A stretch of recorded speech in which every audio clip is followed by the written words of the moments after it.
Per noi il volo in tandem nel Gemonese arriva più o meno negli primissimi anni 90,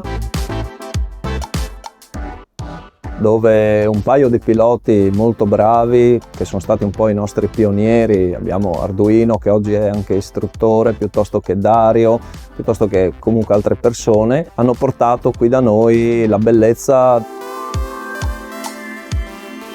La persona che ignara, nel senso che non è un tecnico, non conosce l'attività, viene accompagnato in volo con persone che hanno fatto un iter, diciamo, di percorso didattico.